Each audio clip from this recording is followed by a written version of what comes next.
What's going on, Legionnaires, and welcome back to Comic Breakdown. If you're new to the channel, do me a favor and hit that sub button, hit that notification bell, and make sure you're not missing any of the awesome content we have coming out. Now, for this video, we're going to be jumping into King in Black, Namor, issue number 5, which will be closing out the Namor line and just about finishing up the King in Black line. Now, if you didn't keep up with the King in Black line, go ahead and check out the link in my description as well as the top of this video. It's going to get you completely caught up on every single issue of the King in Black line. And be sure to check the channel later because we're going to have some Children of Atom, some Wolverine, Daredevil, and Black Cat breakdowns coming your way. Now, this is written by Kurt Busiek, art is by Ben Dewey and Jonas Scharf. Now, with that being said, let's dive into this breakdown. Alright guys, so as we jump into this last issue of Namor, we pick up in all-out war. The King in Black has arrived, and everybody is doing their best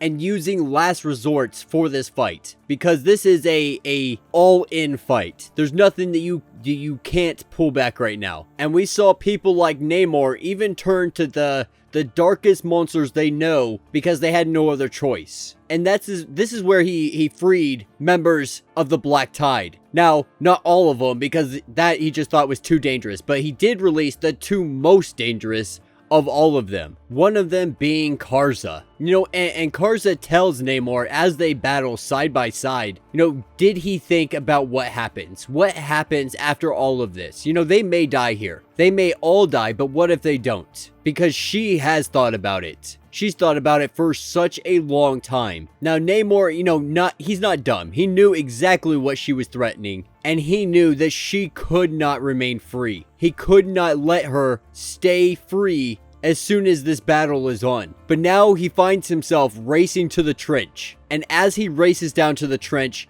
he thinks about what almost happened. About what happened in the past. About how the Black Tide almost took out all of Atlantis. And this is when we pick up then. And another time. And they see death approaching. They see darkness approaching them, unwavering and unstoppable. Now, there's not much they could do. They could flee, they could cry, but instead they stand. They stand and watch as the darkness descends upon them and as war breaks out all around them. And this could very well be the end of Atlantis. And what we see is an absolute massacre. The Black Tide running through and just wreaking havoc on all of Atlantis' forces. Nobody can stand toe-to-toe with them. Now, Attuma, Dorma, and Namor, they all want to jump in the fight. They all want to go help because they still have a connection. They have some of this darkness within inside of them. And so they can feel everything happening. And they want so badly to go help, but they can't. There's nothing they can do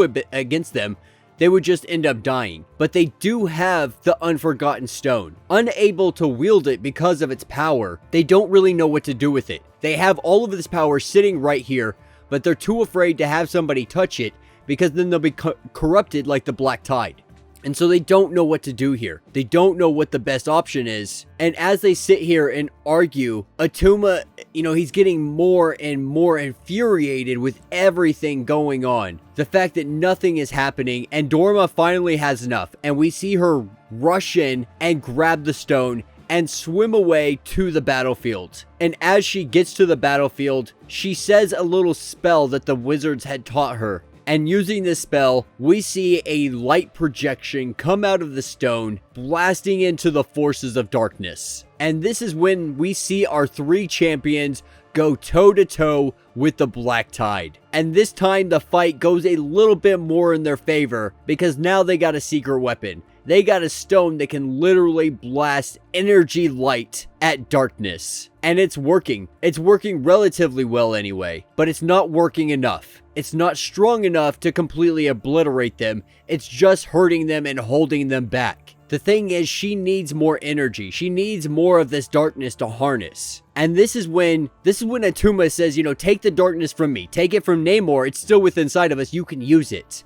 And this is when Ambrose shows up. And Ambrose, he's literally just full of darkness. And Dorma absorbs all of it. She takes it all in and she becomes super freaking powerful. You know, she's learned not necessarily to let it corrupt her, but she's guiding it. Guiding this power that wants to be used. She casts a spell, and we see her blast the black tide into their crystal prison, unable to move, and this battle is over. And then we're taken to 3 days later. Dorma sitting in bed recovering from this great energy blast she took and unwielded upon the black tide. And they all do their catching up, but there's one person missing. You know, Attuma's not here. Attuma, now that the threat is gone, he's gone back to his people, and he doesn't really want anything to do with them anymore. He doesn't want to do anything with Atlantis or be allies. You know, to him, this was all their fault. And he's gonna hold that grudge for quite some time. And this is when they tell her exactly what they did with the black tide. They took the black tide to Haren's Rift, the deepest trench in all the oceans. And they brought them all the way down and then deeper still. And that's where they built their prison. And as they were read their rites of banishment, they were sealed down in the darkest depths of the ocean, hoping never to have to let them out again. But unfortunately, that day came. Namor had to let one of them out, had to let two of them out.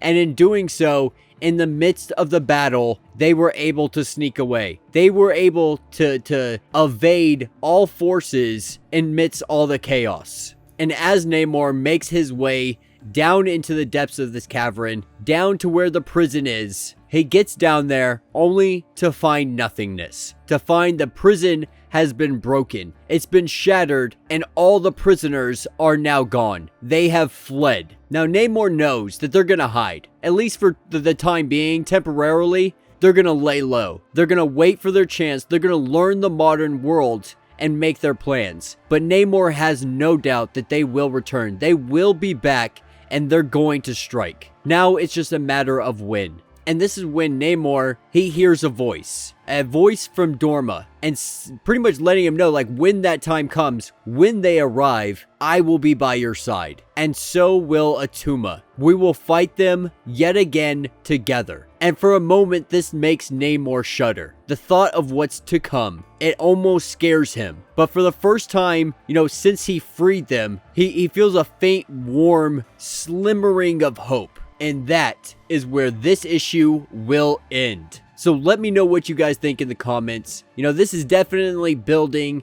to a new Namor line where he goes against the Black Tide. I hope the story is going to end up better than this, and I hope the artwork will be better. You know, I didn't mind it for the story, for the time era they're trying to do. You know, they're trying to give it a kind of an old-time comic book feel, being that it is based on comics that, you know, are a couple decades old at this point now. Or at least that's the time era they're trying to fit it into. But all in all, I have to say it wasn't a horrible line.